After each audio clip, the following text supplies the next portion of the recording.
there's just a few house rules to go through first. So just a suggestion to keep your screen name to first name and first initial of your last name. And if you could all keep muted unless you're speaking. And if you do want to speak, just raise your hand and we'll try to get round to you. But if you do have any questions, feel free either pop them in the chat whilst you're speaking, or afterwards raise your hand if you want to ask them yourself. Otherwise, I'll just read them out at the end. And the session is going to be recorded and maybe going up on YouTube, so please do keep your cameras off and stay muted if you don't want to appear on the recording. But without further ado, let's get started. I'll pass over to Stu, who's the Chief Scientist for Birdlife International. Great, thanks David, and thanks everyone for the opportunity to talk to you this evening and have a bit of discussion afterwards, and share with you some of what I do for a living and how I ended up doing this job, and hopefully provide some insights for some of you who may be thinking of trying to get a career in conservation. So let me try and share my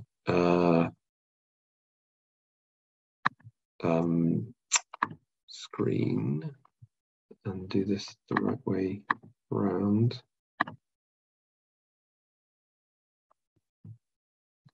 Bear with me. So can you just see my slides? Yeah, okay, cool. Let me minimize the thing. Okay, so let me kick off. So I work for Birdlife International, and you may not all know that Birdlife is the world's largest nature conservation partnership. So we're a global partnership of 117 national nature conservation organizations, one per country, that have joined forces to develop a shared strategy with common programs and priorities. And we have over 13 million individual members and supporters across the world. The RSPB is obviously the BirdLife partner in the UK, and we have similar, although smaller organisations in many other countries around the world. And I work for the Global Secretariat, which is basically sort of the headquarters, based in Cambridge, in what's called the David Attenborough Building, where there are a bunch of other conservation organisations, all of which form part of the Cambridge Conservation Initiative. And BirdLife has regional offices in several other cities around the world, from Brussels to Singapore and Tokyo to Quito, supporting the work of partners in different regions. And overall, our role is to support and coordinate the work of the partnership through capacity building, training, fundraising, communications, policy and advocacy, and science. And I head up the Global Science Division, so there's about nearly 30 of us now. And our role is to ensure that BirdLife Science effectively supports the delivery of the BirdLife strategy and conservation programs by the partnership. So we do things like assessing the extinction risk for all the world's 11,000 species of birds for the IUCN Red List, the global standard for classifying species in terms of their extinction risk. And BirdLife's appointed as the official Red List authority, as it's called, by IUCN. So all the accounts you may read on the Red List for birds come from BirdLife. Similarly, we coordinate the standards for identifying the most important places for bird conservation, which are called important bird and biodiversity areas. And these form by far the largest subset of a global network of 16,000 key biodiversity areas, sites of importance for all taxonomic groups and ecosystems as well.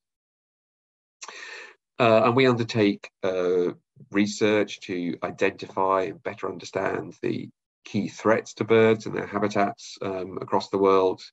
and determine the priority actions that are needed for the world's birds, the sites they depend upon, and the wider habitats. We also undertake research to help BirdLife partners and others assess the benefits to people that are delivered by sites, particularly important places for conserving nature. These are so-called ecosystem services, things like pollination of our crops, regulation of our climate, provision of clean drinking water, and so on. We also undertake work to develop indicators based on bird data to tell us about the state of the planet and how this is changing over time. And we use our science to try and inform and shape global biodiversity targets that are adopted by the world's governments to try and tackle the loss and degradation of nature. And we manage and develop various critical data sets to enable all of this science and research. Overall, trying to ensure that sound science underpins BirdLife's policy and advocacy, communications, and conservation work on the ground. So what do I do? Well, I provide strategic leadership across all of these areas, trying to develop, promote, and raise support for BirdLife science work. So I spend quite a lot of time trying to build and manage that team of about 30 staff, plus various interns and volunteers.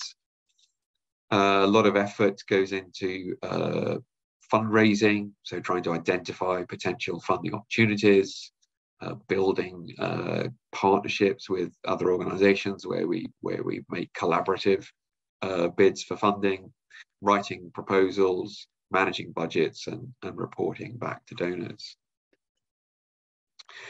A lot of our work is done in collaboration with many other organizations, including the BTO, but other research institutes, academic groups, universities, and other NGOs. And part of my role is to contribute technical expertise and strategic advice to international and regional policy fora, things like the Convention on Biological Diversity, the Intergovernmental Panel on Biodiversity, Biodiversity and Ecosystem Services, IPBES, you may have heard of, and other things like this. I do still get a little bit of time to try and write and publish peer-reviewed scientific papers. So I believe it's important that the science that underpins BirdLife work is robust and published in the scientific literature. And that entails overseeing management of all our data sets and development of databases to manage these data. And finally, part of my role involves communications and media work, responding to journalists' queries or trying to promote our science in the wider media. But what do I really do? Well, it's lots of meetings, lots of emails, quite a lot of HR, recruiting and maintaining a team, and managing a team takes up quite a lot of time. Budgets, trying to make sure that we're bringing enough money in to cover the salaries and costs of employing those people. Planning our work, that we're focusing on the highest strategic priorities, more meetings, more emails, and so on. And so how did I end up in this role? I'm going to tell you a little bit about my career and the steps I went through, and hopefully give you some insights into my background that might be interesting.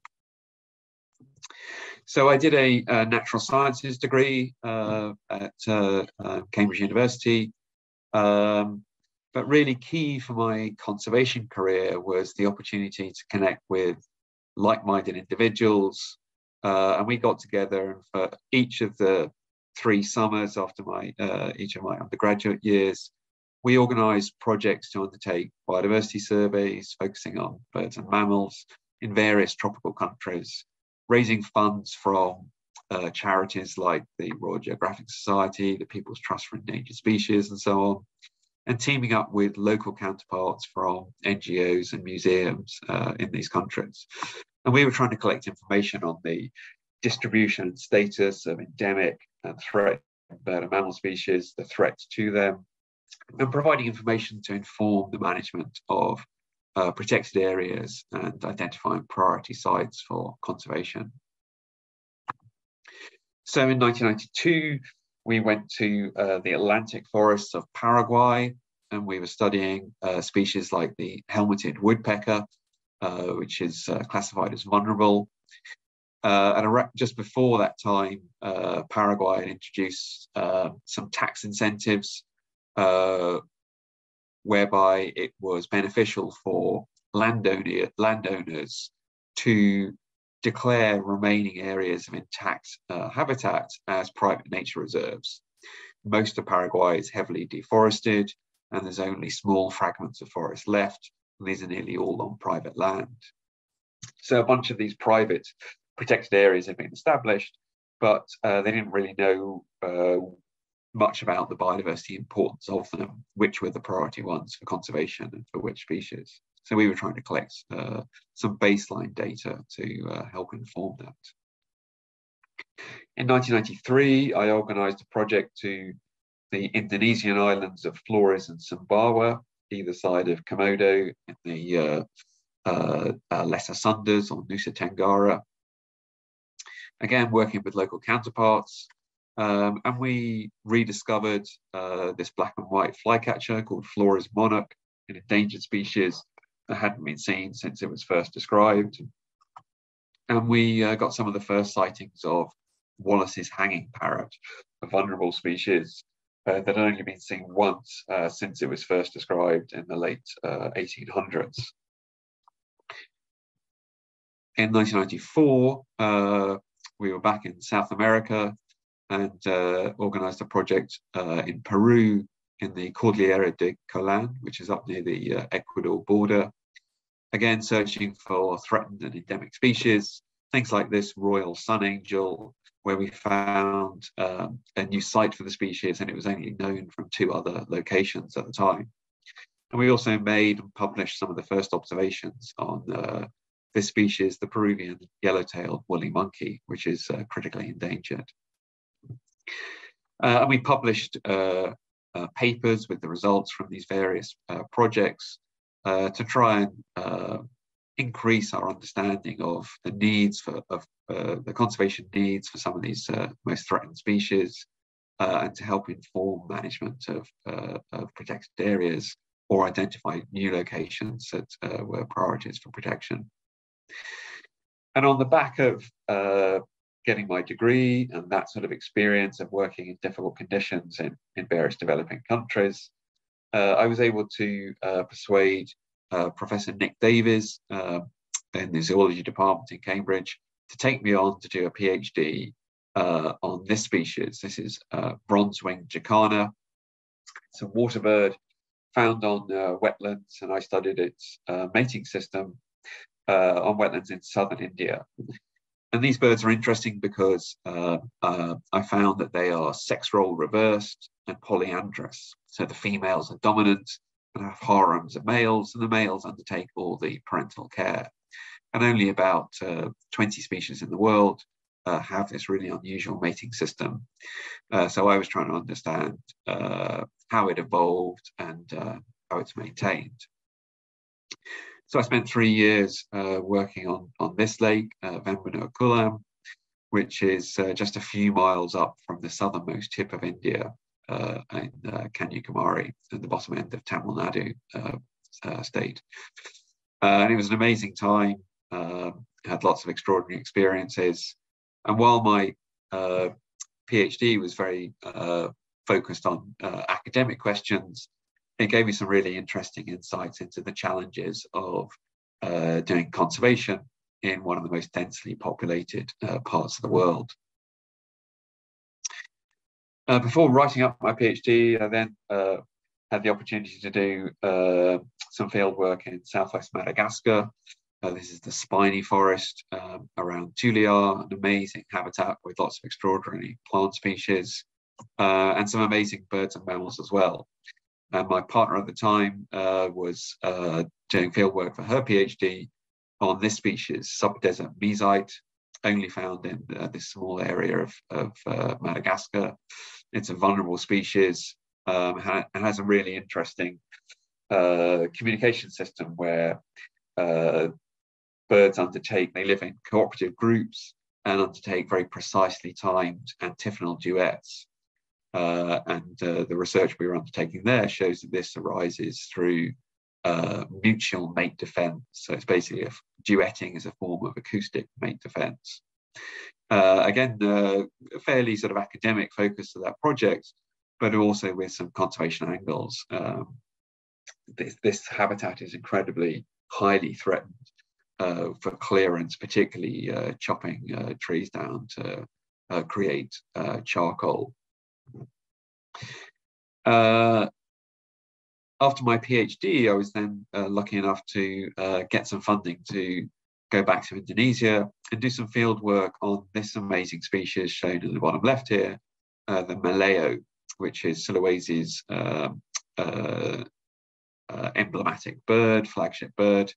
And it's a megapode, so they lay their eggs in either solar heated soils, solar heated sandy beaches, as you can see here, or in geothermally heated soils. The birds lay their eggs, abandon them, and a couple of months later, the eggs hatch and the chicks burrow their way out and then scurry off into the forest. And the birds are kind of like large chickens, small turkey sort of size things, and their eggs are about 5 times the size of a chicken's egg. So they're highly prized and very heavily exploited. And I was undertaking surveys of all the known nesting grounds in central Sulawesi, and discovering from local people nesting grounds that weren't known about before.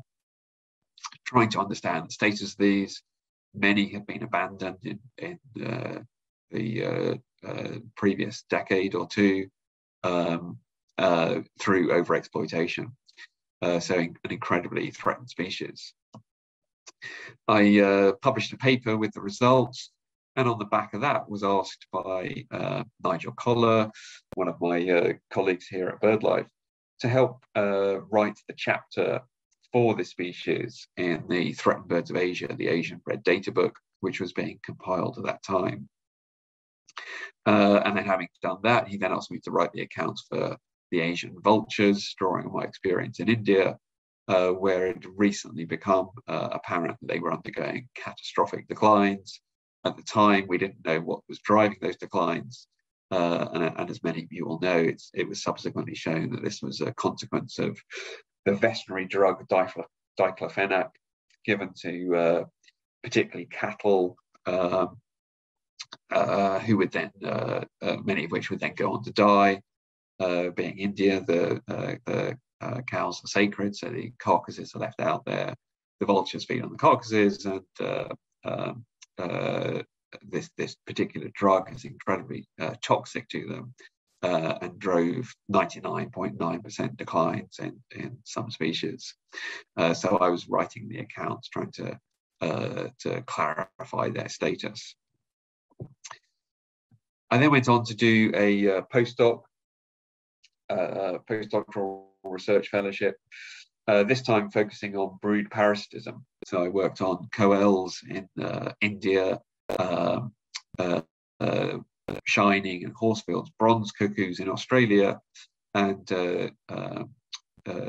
common cuckoos, European cuckoos in the west coast of Scotland, exploring aspects of how cuckoo chicks deceive their hosts and compete in some cases with the host chicks in order to obtain food.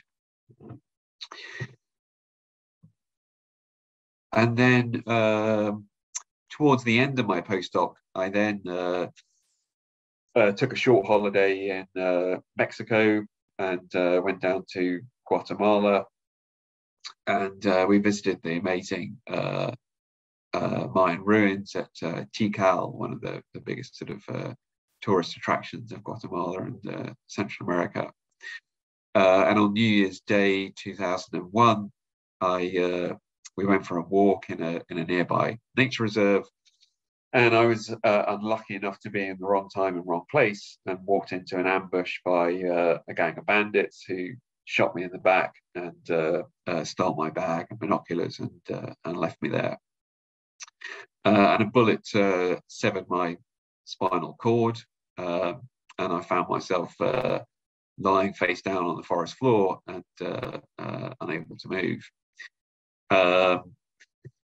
Quite a long story, which I'll cut short, but I eventually was able to make it out of the forest, and eventually got paramedics up to Houston in Texas, and spent a few weeks in hospital there, learning how to adjust to a new life, and learning how to use a wheelchair, which I now rely on for getting around. At the time, I had no idea how my life would change, how it would impact my career, what it really meant. And if I was able to go back and talk to myself now, at that point 20 years ago, I would have surprised myself, I think, by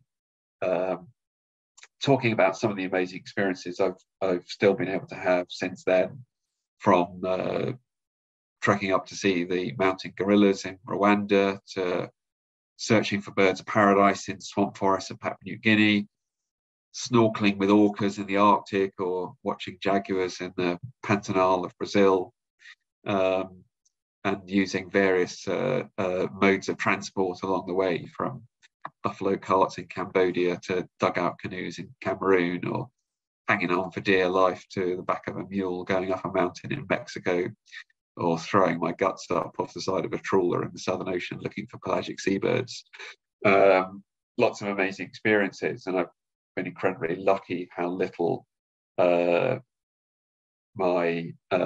little I've been limited in terms of what I've been able to do, even though I rely on a wheelchair now. And I was also incredibly lucky how little it has limited me in terms of my conservation career. So towards the end of my postdoc, I then started applying for jobs in conservation. I knew I wanted to not stay in academia, but move into conservation. And I was lucky enough to get a position with Birdlife, working initially on our program to assess the world's birds for their extinction risk. And at that time, they'd just published, Birdlife had just published Threatened Birds of the World, which came out in 2000. And that was on the back of two earlier publications called Birds to Watch and Birds to Watch 2, which were the very first lists of threatened birds. And so my boss at the time, Alex Stassfield, was wondering about how we can look at changes in the lists of the most threatened species over time. And so I took on this piece of work to try and work out, how do we factor out all of the changes, the species that move up and down the categories of extinction risk as a result of better knowledge or changing taxonomy, and just pull out those that were resulting from genuine improvements or deteriorations in status. And we then turned those data into a global metric showing changes in the status of all the world's birds over time, which we called the Red List Index. That's now been applied to many other taxonomic groups, and it's used by the world's governments to track progress towards biodiversity targets, and by the United Nations for tracking progress towards the Sustainable Development Goals.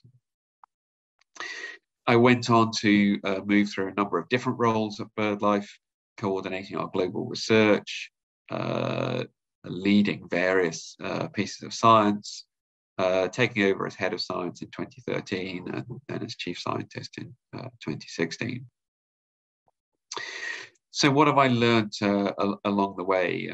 What things might be of interest to you guys if you're thinking about trying to get a career in conservation and explore the opportunities in conservation science? Well, a big thing to bear in mind is there's a huge amount of luck involved, serendipity. I said I went for that interview and got a job at BirdLife. I actually applied for a job at RSPB at the same time and was really gutted not to get that job, and I was really sort of fired up about that role and was much less enthusiastic about the BirdLife one. It turns out, you know, that BirdLife was a great opportunity for me and has opened up many more doors than I would have done in the role at RSPB. So chance plays a big factor. One of the things to do, I think, that's important is learning your strengths and building off them. No one is brilliant at everything, and you learn that you're good at some things and not so good at others, and that's fine. You just have to learn what your strengths are and play to them, and learn how to compensate for your weaknesses. You also don't get it right all the way through. Learn from your mistakes. In some ways, you learn much more by doing something wrong from doing something right, and you won't make the right decisions all the time, and that's life. But also learning from others. Just to give quite a lot of my job involves chairing meetings, whether, you know, small groups of people or large, you know, committees of dozens and dozens of people. And there's a real skill to doing that effectively. And I really learned from watching others, both people that chaired meetings really effectively and others that were disastrous at doing so. And I think you can learn a lot from those who are around you and who are more experienced. And in any job, there's always opportunities to develop your role, work out what the aspects of a job are that you enjoy most, and see if you can find ways to maximize those parts, or to see how your role can evolve over time, capitalizing on your strengths. Networks and personal relationships are really important. That bunch of friends who I met at uni and did various bits of traveling and those projects in the different parts of the tropics went on to become, you know, among that group of people were guys who went on to become chief scientists at IUCN, to head up our BirdLife Pacific program, to get senior roles in DEFRA, to become successful wildlife publishers, to work in NGOs in South America, and those and many other people who I've met and worked with over the years play an important part in developing a career and making connections and making the most of those. In my experience, collaboration always trumps competition. Academia can be quite a competitive environment where everyone's desperately trying to get as many and the best possible scientific papers out, and to try and, you know, get the next grant. I found that collaboration, bringing together people who are working on the same or similar issues, almost always brings benefits, and everyone wins from that. And it's a bit of an obvious one, but people like working with people they get on with. If I'm looking to recruit someone into our team, I want someone who's going to get on with their teammates, and someone who I'm going to enjoy working with and interacting with. Be nice to the people around you, and it's likely to come back to benefit you. And again, a bit of a truism, but happiness is doing what you enjoy. Find what makes you happy, and try and find a job that involves doing that. But at the same time, it's important to recognise that every job has parts you enjoy less. There's always some tedious aspect to a conservation job, just as in any other job, and that's just par for the course. Embracing change is important. Like forever, all good things come to an end, and there's always change in every aspect of a job. You can either fight that or embrace it and make the most of new opportunities.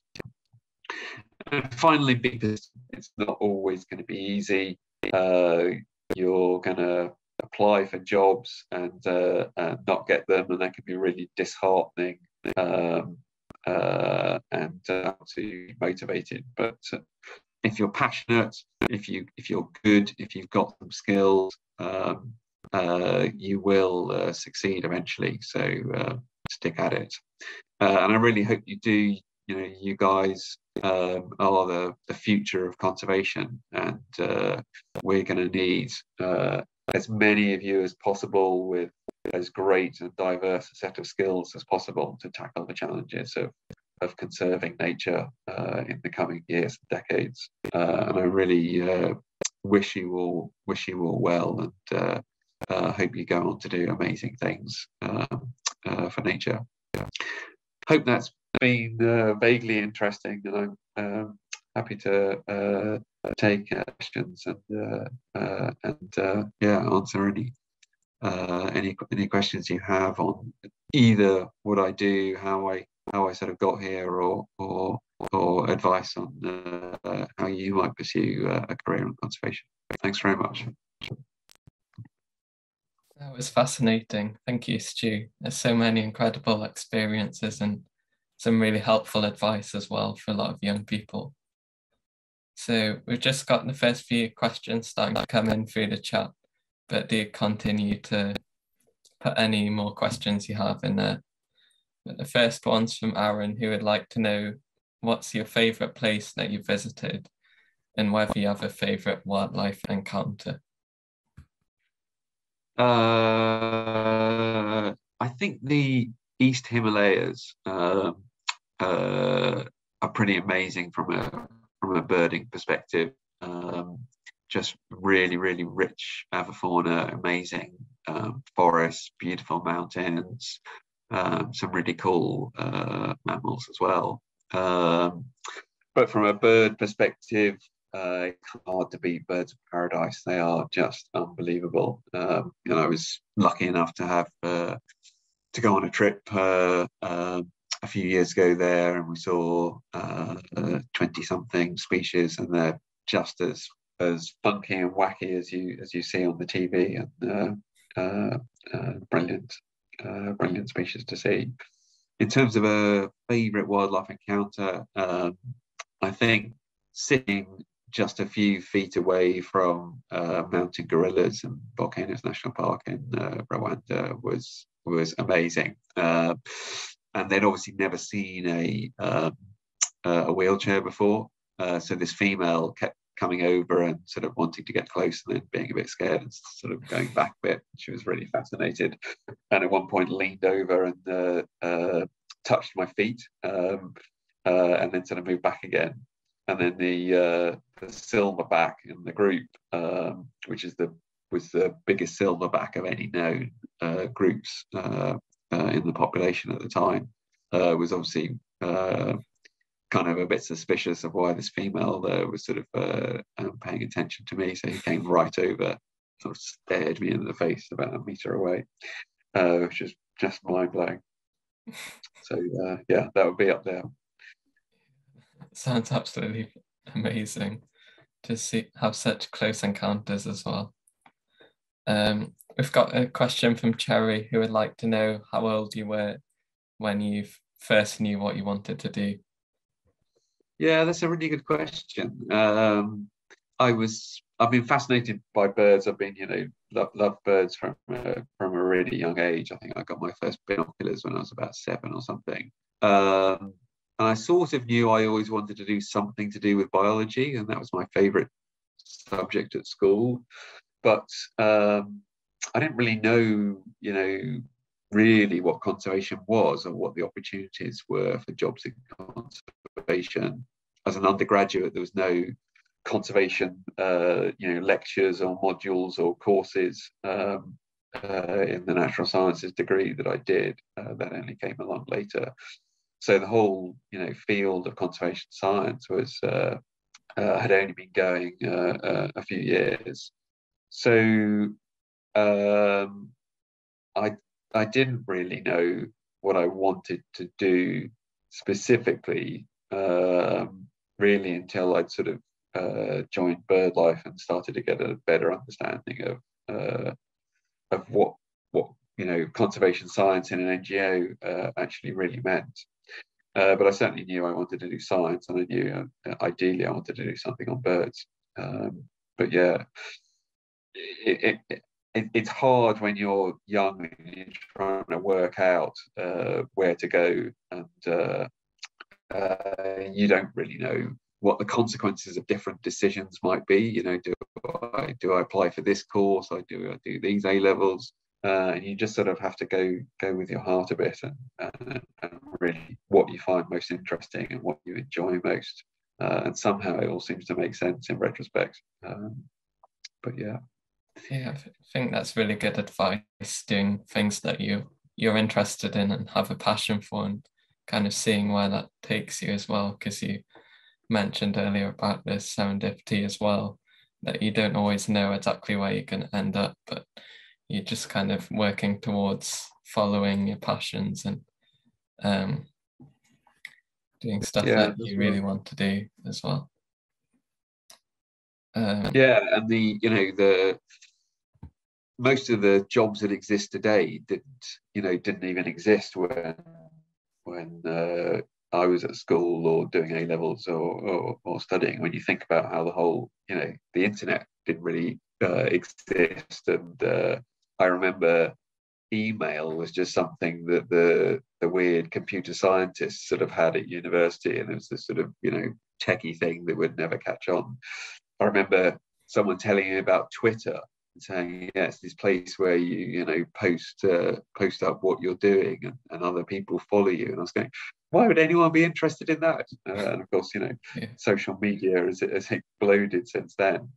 So the jobs that many of you will do probably don't even exist, at the moment, which is something else to bear in mind as you're trying to, work your way in life, and another reason to just follow your passion and see where it leads. I have another question asking what your favorite bird is. I imagine that might be quite difficult to choose when you've seen so many different species, and just some of the ones you mentioned in the presentation were absolutely incredible. Yeah, pretty hard to pick any individual. I guess there are some families that are full of amazing species. As I mentioned, birds of paradise, pitters are another. These gorgeous tropical forest species, mostly, that are often very hard to see bounce around on the forest floor, quite sensitive to disturbance, but have unbelievable, beautiful plumages with amazing colours. And I've had some incredible experiences in amazing forests, watching some brilliant pitter species. So they would be up there as well. So we have another question, which is, what's your favourite part of the day-to-day parts of your job, and what's your least favorite part?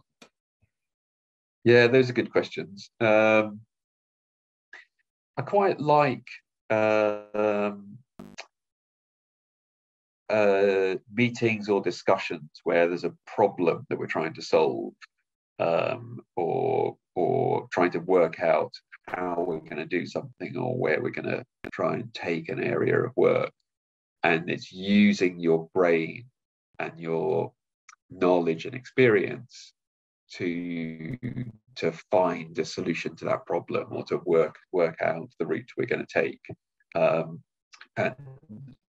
sharing, that those sort of little bits of wisdom that you've picked up, and insights and understanding, and then you leave the meeting and you don't have to do anything. Someone else is then going to go and do all the work, but you in a creative way to try and find a solution to a problem.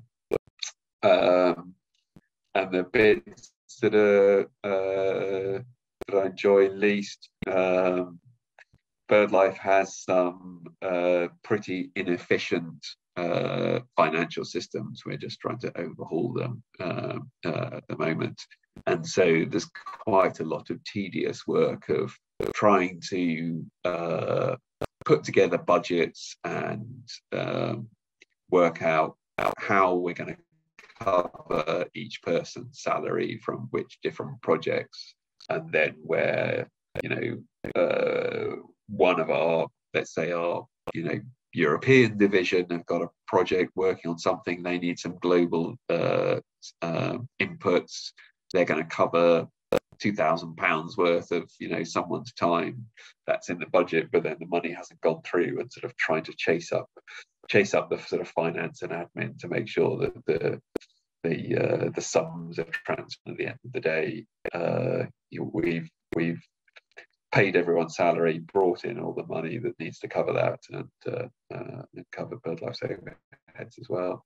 So some tedious sort of financial and administrative stuff, which is absolutely critical to keep an organisation going and keep you afloat.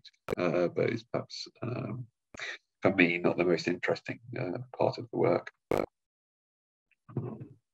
Yeah, I think there's always going to be some parts like that you aren't going to be as interesting, but I guess they've just got to be done still. But yeah, continue to put your questions in the chat if you have got any more. But I've got a question of my own. I was wondering, because you mentioned that you'd kind of known for a long time that you'd been interested in birds and wildlife. I was wondering what kind of got you into it in the first place, whether it was through family or friends or something. Yeah, it was it's hard to remember exactly, but there are a few sort of formative memories. I remember my grandfather showing me a spotted flycatcher when I was pretty young, and I thought that was really cool, and quite poignant now, because they've declined by such a huge percentage over my lifetime, that it's a real red letter day when I see a spotted flycatcher now. And I can also remember probably when I was about maybe 12 or so, cycling to our nearest gravel pits. I grew up in Lincolnshire, and crawling underneath a barbed wire fence and peering out under a bush over this little lake, and seeing a pair of great crested grebes displaying to each other, and doing the wonderful sort of dance they do, standing upright and each shaking their head at each other, and just being blown away, thinking these are amazing birds. But yes, don't know where it came from originally, but have always been interested, and then supported by a few family interactions, and then at secondary school had a biology teacher who was really keen on birds, and would take me and a friend off birding, sometimes managing to bunk off afternoon school by persuading the other teachers that what we were doing was important academic study, whereas actually we were just disappearing off to the coast to go and see some rare migrant or something.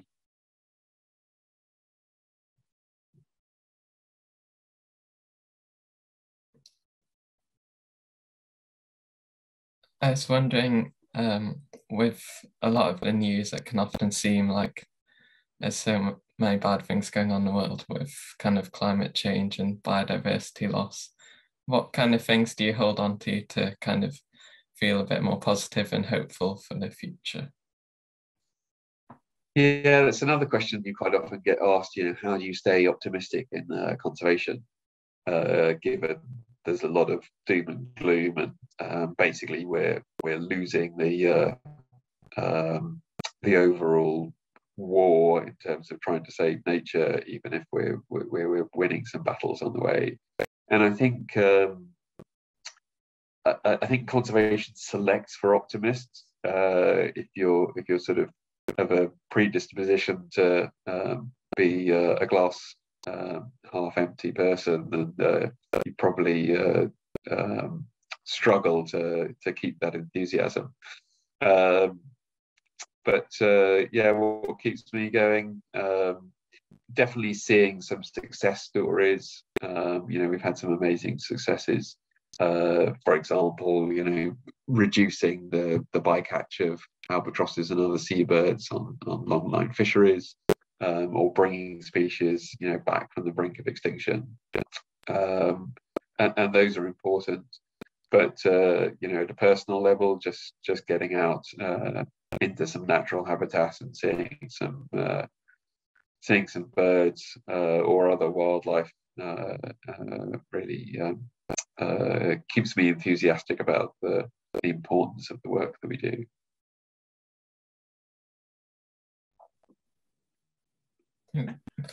Got a question from Tyler, who's wondering if there's any UK birds that sound like a veery, because apparently his family heard what sounded like one in Wales recently and was wondering what else it could be.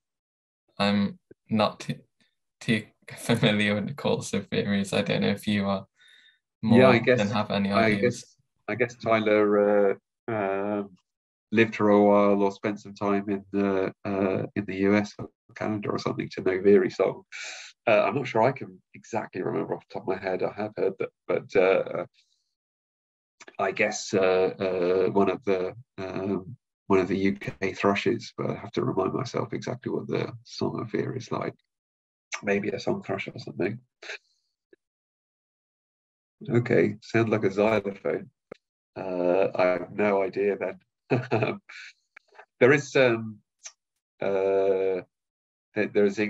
increasingly there's development of technology that allows you to record a bird song, and then it will use artificial intelligence to try and analyze that recording and identify it. So there's a pack on the Merlin app available for North America now, and they're working on one for Europe. So maybe in the not too distant future, you'll be able to just take a recording on your phone of some bird song, and it will automatically tell you what it is. Be a great way of helping people to learn bird song. Yeah, that'd be amazing. Yeah, it can be quite hard, definitely, when you're kind of just getting started. It's a bit overwhelming with how many different songs and calls there are. But I think this is a really good time of year just to get out and try to have a listen yourself, with a lot of warblers and things like that arriving as well. And the dawn chorus kind of reaching its peak in the start of May, I think it is. Exactly, agree. Yeah. Yeah, I don't know if anyone else has any final questions, but if you do, just put them in the chat.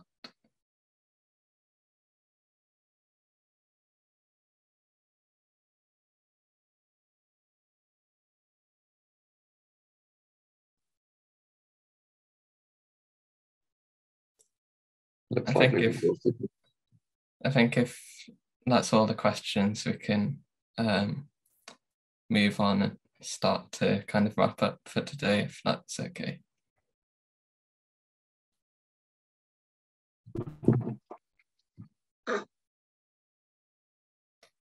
So you can follow Stu and Birdlife on social media. So their Twitter handles are here, so they're definitely well worth checking out if you want to kind of hear what Birdlife and Stuart up to.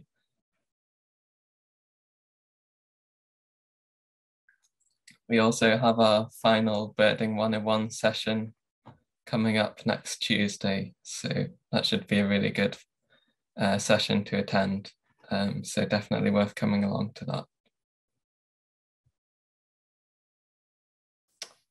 And we also have another Nature Natters, which will be in 2 weeks' time with Frank Gardner on the 4th of May.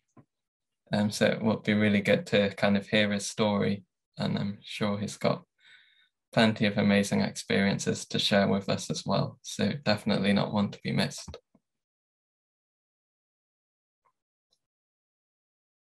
We also have a few spaces left on some of the bird camps. So in Wales, we still have places remaining for girls, and in Northern Ireland, we have a few spaces left for anyone. So it's a really good opportunity to come along and learn a bit more about nature and meet loads of new people. So I'd really recommend you apply to this if you are in Wales or Northern Ireland. And just a quick mention of our equipment donation scheme. It's a really good way to get binoculars, telescopes, and birdwatching equipment if you're not able to have them yourselves. We're redistributing equipment that's no longer needed by some people to give it to young people.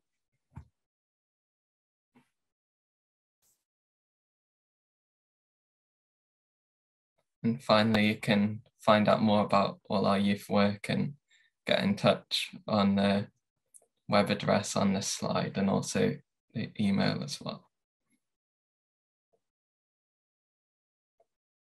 But yeah, thank you all for coming along, and it was a really fascinating talk and so many amazing stories and experiences, and as well as lots of advice, which is going to be really useful to take away. So thank you very much for coming, everyone. And thank you, Stu, for taking the time to speak to us today. Pleasure. You guys go off and do amazing things, and conservation needs you. So I hope I may have inspired you a little bit or given you some guidance to get on a career path in conservation. Thanks.